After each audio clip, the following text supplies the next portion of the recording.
In a land of sprawling estates and high status, Chief Abayomi was known as one of the wealthiest men around. His vast lands stretched as far as the eye could see. His properties included fertile fields, and he owned more livestock than he could count. But to Chief Abayomi, nothing mattered more than his image, and he valued his family name above all else. He had 4 sons, each groomed to carry his legacy, each expected to stand tall in his footsteps. But his youngest son, Tare, was different.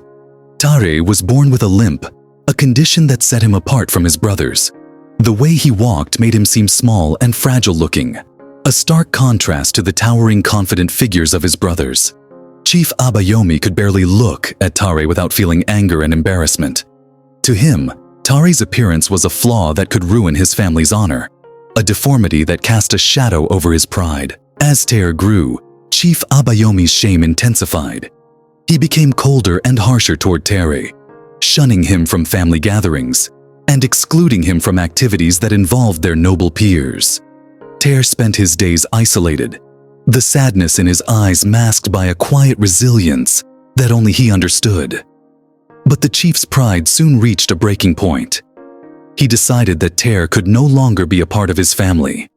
The sight of his limping son was too much for him to bear. One evening, Chief Abayomi made a grim choice. He called Tare to his side and led him toward the dense forest that bordered their lands, claiming they were going on a special journey. As they walked deeper into the dark, tangled woods, Tare sensed something was wrong. His father's silence, the hardness in his eyes, made Tare's heart pound with fear. Finally, deep within the heart of the forest, Chief Abayomi stopped. Tare looked up at him, confusion and fear written across his face. The chief's hand trembled, and for a moment, he hesitated. The fatherly instinct within him battled with his pride, and though he had intended to end Tare's life, he couldn't bring himself to do it. Instead, he turned and walked away, leaving Tare alone in the wilderness, hoping that the boy would perish at the hands of wild animals. As Chief Abayomi disappeared into the shadows, Tare was left to face the forest's eerie silence. His mind raced with questions, but he quickly understood that he had been abandoned. Left alone in the vast, dark forest, Tare's initial shock and fear turned into determination. He was only a boy, but he had the resilience of someone who had faced hardship his entire life. Though he was tired, hungry, and afraid, he knew he had to survive. He roamed the forest, eating wild fruits and drinking from streams, struggling to keep his spirit alive.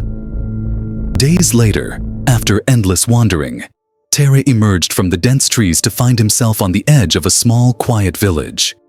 He was weak and nearly collapsing, but he knew he had found some kind of refuge. Villagers looked at him with a mix of curiosity and pity. Just as he thought he would collapse from exhaustion, an old man with a gentle face approached him. This was Baba Elimu, a potter known for his kindness and wisdom. Seeing Tare's state, Baba Elimu took him in, offering him food, shelter, and a place to rest. Tare, grateful for this kindness, begged Baba Elimu to let him stay, promising to work and learn whatever the old man could teach him. Baba Elimu saw something special in the boy, a quiet strength that belied his fragile appearance. He agreed to let Tare stay, treating him not as a servant, but as a son. Under Baba Elimu's guidance, Tare learned the art of pottery. Each day, his hands became more skillful, shaping clay into beautiful vases, bowls, and sculptures. The villagers marveled at his work, but even more, they admired Tare's perseverance. In addition to pottery, Baba Elimu taught him how to farm, sharing his knowledge of plants, soil, and the cycle of life. Through this work, Tare found peace and purpose, slowly growing into a strong and capable young man. One day, while Tare was tending the clay pots drying in the sun, a young messenger from his homeland arrived with news that shook him. His father, Chief Abayomi, had died, and his brothers were preparing to divide the family estate. Tare's heart felt a strange mix of emotions: grief for the father who had abandoned him, but also a longing to return home. if only to see his brothers again. When he arrived back home, Tare was met with shock and coldness. His brothers, having believed him long dead, were disturbed to see him standing there. They informed him bluntly that his name had been removed from the family inheritance. Chief Abayomi, in his final instructions, had declared Tare to be dead, leaving no share of the estate for him.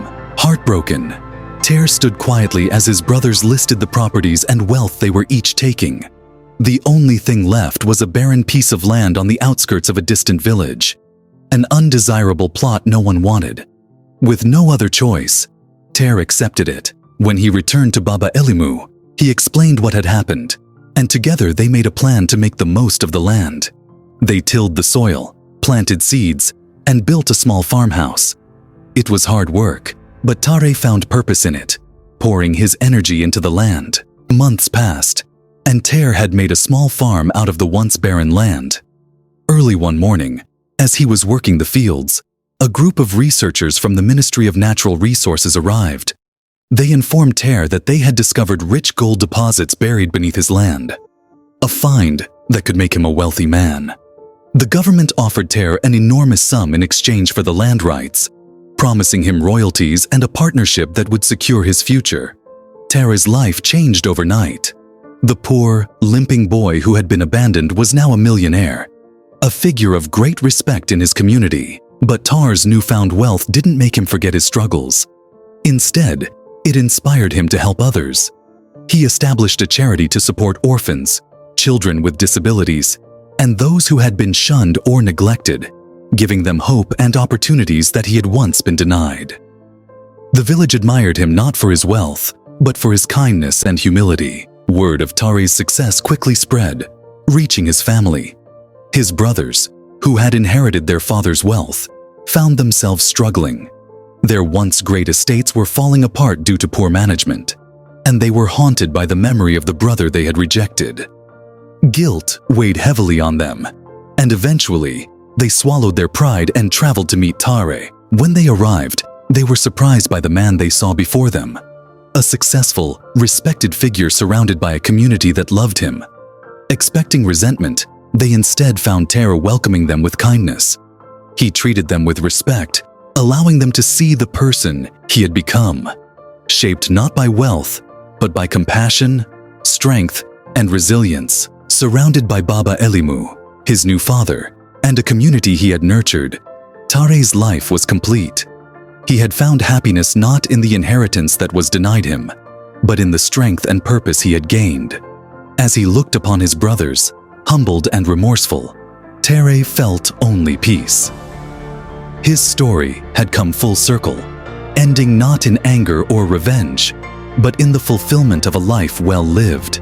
Tare had not only reclaimed his worth, he had redefined it, and his family, left to reckon with their regret, could only admire the strength and grace of the brother they had once cast aside. This is the story of a rejected boy who turned sorrows into happiness. It teaches us that happiness is not in wealth, but a life well lived with the little we have. Thank you for watching. Kindly subscribe to Arena of Tales channels for more videos.